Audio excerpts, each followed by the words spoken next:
क्या आपने कभी सोचा है कि रिवेंज लेने के लिए आप कितनी दूर तक जा सकते हैं? आपका डियर लिसनर्स हमारे चैनल पर स्वागत है, जहां कहानियां सिर्फ सुनी नहीं जाती, महसूस की जाती हैं।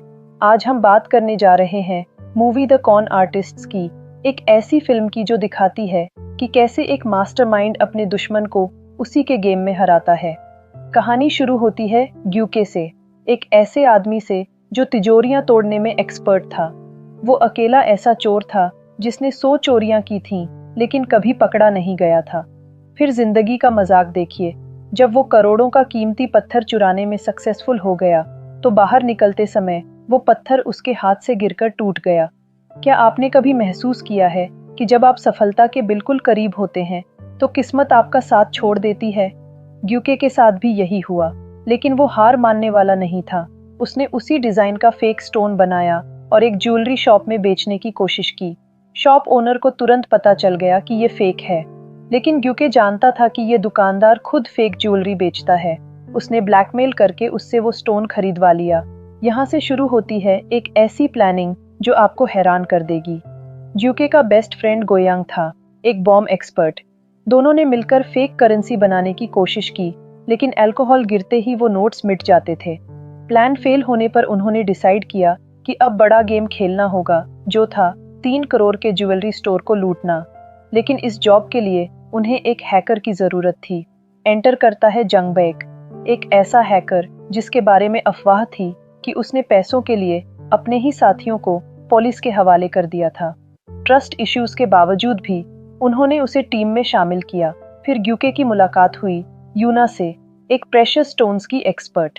दोनों के बीच फ्रेंडशिप हुई और ग्यूके ने नोटिस किया कि उसके गले में बहुत वैल्यूबल नेकलेस है, जो उसके फादर का गिफ्ट था। यहाँ से शुरू होता है असली गेम। वो दोनों ज्वेलरी स्टोर गए नेकलेस चेक करवाने के लिए। वहाँ ग्यूके ने चुपके से एक बैग कॉर्नर में छुपा दिया और स्टोर की पूरी सिक्योरिटी लेआउट स्टडी कर ली। उसने कैलकुलेट किया कि उन्हें एग्जैक्ट 10 मिनट्स में ये चोरी कंप्लीट करनी होगी। चोरी के दिन सब कुछ प्लान के अनुसार हुआ। ग्यूके के छुपाए गए बैग में एक्सप्लोजन हुआ, गार्ड्स डिस्ट्रैक्ट हो गए, जांग बैक ने सीसीटीवी कैमरास हैक कर दिए, ग्यूके और गोयांग ने सेफ क्रैक करके सारे डायमंड्स चुरा लिए और बाहर निकल गए। लेकिन असली ट्विस्ट यहाँ से शुरू होता है। ज्वेलरी स्टोर का ओनर जो था, एक बिजनेसमैन जो एक्चुअली एक डेंजरस गैंगस्टर था। वो अपनी एक बड़ी चोरी के लिए एक्सपर्ट चोर खोज रहा था। जब उसे इस परफेक्ट चोरी के बारे में पता चला, वो इम्प्रेस हो गया। उसने अपने मेन से इन चोरों को ट्रैक करवाया। जो ने तीनों को अपने ऑफिस बुलाया और प्रपोज किया। 150 करोड़ की इलीगल मनी शिप से कोरिया में आ रही है, उन्हें इसे चुराना है। बदले में उन्हें 5-5% कमीशन मिलेगा। चॉइस तो थी नहीं, क्योंकि जो ने थ्रेट दिया था कि इनकार की सूरत में वो ग्यूके की पूरी फैमिली को किल कर देगा। लेकिन यहाँ पर कहानी में एक और लेयर ऐड होती है। जो ने सीक्रेटली जंगबैक को एक्स्ट्रा मनी ऑफर किया था, ताकि वो दूसरे दो पर नजर रखे। ट्रस्ट और बिट्रेयल का ये गेम यहीं से कॉम्प्लेक्स हो जाता है। मीनवाइल पुलिस इन्वेस्टिगेशन भी चल रही थी। सीसीटीवी फुटेज से उन्हें ग्यूके का पता चल गया और उन्होंने उसके घर रेड कर दी। वहां उन्होंने नेक्स्ट हाइस्ट का पूरा प्लान देख लिया। अब पुलिस को एहसास हो गया कि ग्यूके जो से कनेक्टेड है। पोर्ट पर प्रिपरेशंस के दौरान ग्यूके ने गोयांग को सजेस्ट किया कि वो जो को खत्म करके सारा मनी खुद रख लें। लेकिन जंगबैक ने ये बात जो को बता दी। जो को बहुत गुस्सा आया, लेकिन उसने ग्यूके को बाद में सेटल करने का डिसाइड किया, क्योंकि अभी उसे उसकी जरूरत थी। ग्यूके जब यूना से मिलने गया तो वो बहुत अपसेट थी, क्योंकि वो अचानक गायब हो गया था। जब वो नहीं मानी तो ग्यूके ने बताया कि उसके फादर ही उसके गुरु थे।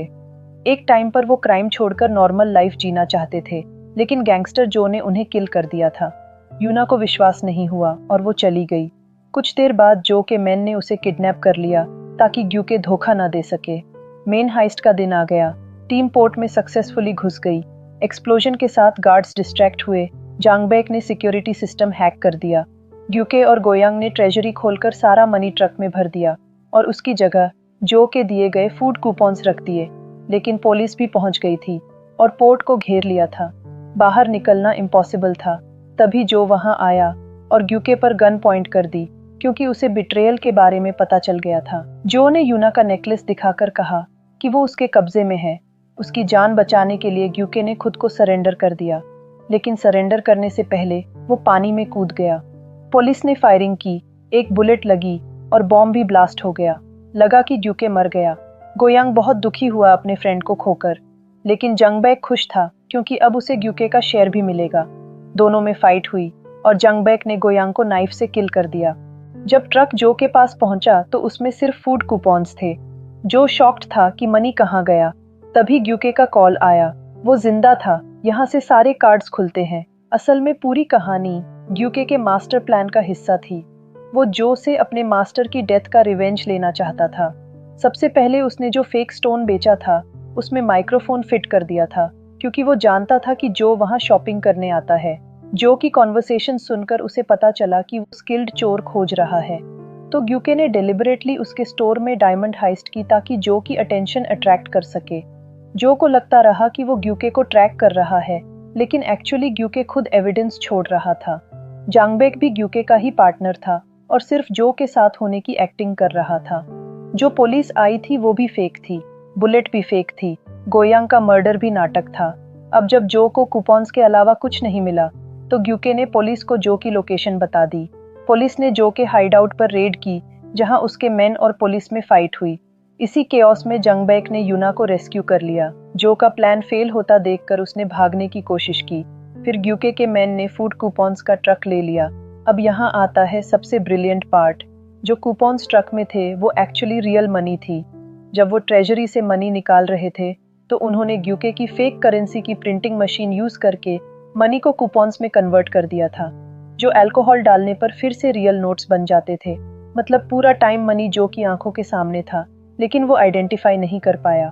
फाइनली ग्यूके ने जो की कार का एक्सीडेंट करवाकर उसे पुलिस के हवाले कर दिया। फिर उन्होंने अपने हाइडआउट में कूपन्स पर अल्कोहल स्प्रे करके उन्हें रियल मनी में कन्वर्ट कर दिया। मिशन कंप्लीट होने के बाद ग्यूके कुछ महीने अंडरग्राउंड चला गया। फिर एक दिन उसने यूना को मनी से भरा बैग भेजा ताकि वो दुबई में अपना ड्रीम आर्ट गैलरी शुरू कर सके। यूना दुबई पहुंची और एक म्यूजियम में उसने अपना नेकलेस देखा। तभी ग्यूके भी वहां पहुंच गया और दोनों फाइनली साथ आकर खुशी से रहने लगे। आज की इस फास्ट पेस्ड लाइफ में हम सब कहीं ना कहीं कोई ना कोई कौन खेल रहे हैं, अपने ड्रीम्स के लिए, अपनी फैमिली के लिए या अपने फ्यूचर के लिए।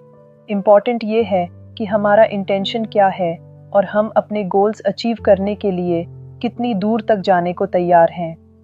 द कॉन आर्टिस्ट्स सिर्फ एक हाइस्ट मूवी नहीं है, ये एक कहानी है कि कैसे प्यार और रिवेंज मिलकर इंसान को कुछ भी करने पर मजबूर कर सकते हैं। ग्यूके ने अपने मास्टर की डेथ का बदला लेने के लिए इतनी इलैबोरेट प्लानिंग की कि वो खुद एक मास्टरमाइंड बन गया। लाइफ में हम सब कभी ना कभी फेस करते हैं कि हमें अपनों के लिए कितना सेक्रीफाइस करते हैं। कभी कभी प्यार हमसे वो चीज़ें करवाता है जिनकी हमने कभी कल्पना भी नहीं की होती। ग्यूके की इस जर्नी में हमें एक इम्पॉर्टेंट लेसन मिलता है कि अगर आपका इंटेंशन सही है, अगर आप किसी की खुशी के लिए कुछ कर रहे हैं, तो यूनिवर्स भी आपका साथ देता है। आज के लिए बस इतना ही माय डियर लिसनर्स। अगर आपको ये मूवी पसंद आई तो वीडियो को लाइक करें, शेयर करें और हमारे चैनल को ऐसी और वीडियोस देखने के लिए याद से सब्सक्राइब ज़रूर कर लें। मिलते हैं बहुत जल्द एक और फिल्म की कहानी के साथ। तब तक अपना ख्याल रखिए, खुश रहिए और अच्छी फिल्में देखते रहिए। Till then, good bye my dear listeners.